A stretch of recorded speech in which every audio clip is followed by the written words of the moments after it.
हे guys আমি Swarnanka and welcome to the new episode of my channel. তো এখন এই ভিডিওতে আমি কাঙ্গুভা পার্ট 1 এই তামিল সিনেমাটা যেটা একটা এপিক অ্যাকশন ফ্যান্টাসি সিনেমা, তো সেই সিনেমাটা ট্রেলার নিয়ে কথা বলবো। তো এটা দুটো ট্রেলার রিলিজ করেছিল, একটা হচ্ছে রিলিজের আগে এবং একটা রিলিজের ঠিক আগে রিলিজ ট্রেলার হিসেবে, যেখানে সূর্য শিবকুমারের ডবল রোল রয়েছে এবং দিশা পাটানি রয়েছে, ববি দেওল রয়েছে অ্যান্টাগনিস্টের রোলে এবং যোগীবাবু রয়েছে, নটরাজন সুব্রমণিয়াম রয়েছেন এবং সূর্যার ভাই যে আছে কার্তি, তারও এখানে ডুয়াল রোলে একটা ক্যামিও থাকতে চলেছে, মানে দুটো রোলেরই ক্যামিও আছে।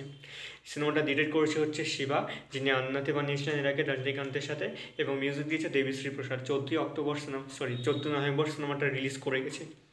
তো সিনেমাটা আর বলতে গেলে আমার এখানে যে পুরো স্পেকটেকেল যে একটা বিশাল স্কেলে বানানো হয়েছে সেই ব্যাপারটাকে আমার হেভি লেগেছে এবং এখানে ভিএফএক্সের কাজ প্রচুর রয়েছে। দেখা গেল ভিএফএক্স শটগুলো প্রথম ট্রেলারটাতে আমার বেশ মোটামুটি লেগেছিলো, তবে বেশ কিছু কিছু জায়গা কিন্তু বেশ দারুণ লেগেছে। সিনেমাটোগ্রাফির কাজ দুর্ধর্ষ হয়েছে এখানে। প্রত্যেকটা ফ্রেম যেভাবে তৈরি করা হয়েছে, সেটার কালার যেভাবে দেওয়া হয়েছে, সেগুলোর ডিজাইন, সেগুলোর কোরিওগ্রাফি, সেটাকে পুরো আর্ট ডিরেকশনটা যেভাবে তৈরি করা হয়েছে পুরো পরিবেশটাকে, সেইটা দেখতে শুনতে পুরো জিনিসটাকে নিতে, সেটা সত্যি খুব ভালো লাগছে। এই ব্যাপার দিক দিয়ে আমার মনে হয় সিনেমাটা দুর্দান্ত কিছু একটা করতে চলেছে। গল্প, চিত্রনাট্য এবং সংলাপ এগুলো যদি বাদ দেওয়া হয় সেই ক্ষেত্রে। তবে এখানে গল্প যেটা মনে হচ্ছে, সেখানে দুটো টাইমলাইন রয়েছে।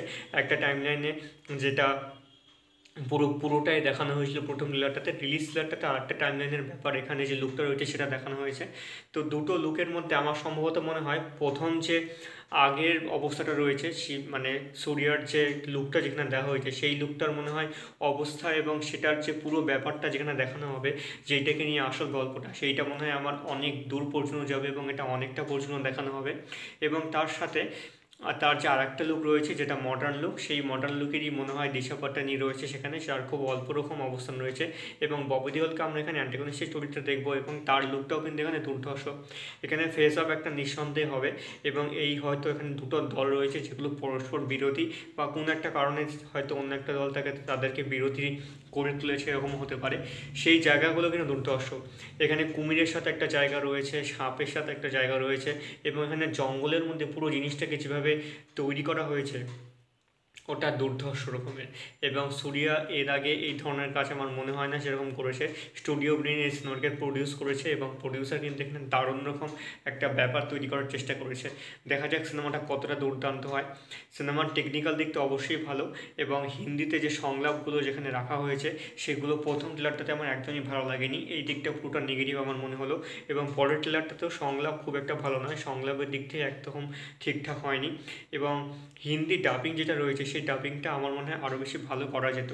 ববি দেওলের ডাবিংটা ঠিকঠাক মনে হলো, বাকি যারা যারা ডাবিং করেছে হিন্দিতে তাদের ডাবিংটা সেরকম মনে হলো না। দিশা পাটানের এখানে কোনো সিন রাখা হয়নি, তাকে এখানে দেখানোই হয়নি, তার সম্ভবত সামান্য কিছু একটা সিন রয়েছে বা খুব অল্প কিছুটা হয়তো দেখানো হয়েছে। দেখা যাক তার ওভারঅল ব্যাপারটা কীরকম করে তৈরি করে। যদি এই সিনেমাটা গল্প চিত্রনাট্য দিয়ে খুব ঠিকঠাকভাবে ফলে যায় এবং সেখানে অ্যাকশন সিনগুলো যেখানে রয়েছে সেগুলো তো অবশ্য ভালো হবেই বলে যাচ্ছে, তবে এখানে চিত্রনাট্যটার দিক থেকে সব থেকে বেশি লক্ষ্য রাখতে হবে। একটা ভালো গল্প না হলে কিন্তু খারাপ হয়ে যেতে পারে এই চিত্রনাট্যর কারণে। এবং এর সাথে সংলাপগুলো যেগুলো, তামিল ভার্সানটা কেমন রয়েছে সেগুলো আমার জানা নেই, তামিল ভার্সানে সম্ভবত ভালোই হবে, তবে হিন্দি ভার্সান যিনি লিখেছেন তিনি খুবই সাধারণ সংলাপগুলো তৈরি করেছেন আমার যেটা মনে হলো। তবে ওভারঅল ট্রেলারটা বেশ ঠিকঠাক মনে হলো এবং রিলিজ ট্রেলারটা আরও বেশ দারুণ মনে হলো।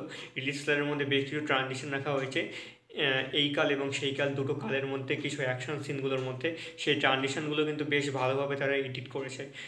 স্পেশালি রিলিজ ট্রেলারের কাটটা বেশ দুর্দান্ত হয়েছে এবং প্রথম ট্রেলারটা যেটা কাট সেটা শুধুমাত্র প্রথম যে ওই কালের ব্যাপারটা দেখানো হয়েছে, যেটা সূর্যের আসল লুকটা নিয়ে তৈরি করা হয়েছে যেই জায়গার গল্পটা, সেইটার জন্য সেইটা দেখতে আরও দুর্দান্ত লাগছে। তো দুটো ট্রেলারই বেশ ভালোই হয়েছে। এখন সিনেমাটা যদি ভালো হয়ে যায় তাহলে তো অবশ্যই ভালো। ওটিটিতে খুব শীঘ্রই সিনেমাটা আসবে, তারপরে আমি সকলকে বলবো যে এই সিনেমাটা আমার কেমন লেগেছে। তো এই ছিল আমার ভিডিও, কেমন লাগলো অবশ্যই কমেন্ট করে জানিও। ভালো লেগে থাকলে চ্যানেলটিকে সাবস্ক্রাইব করে দিও।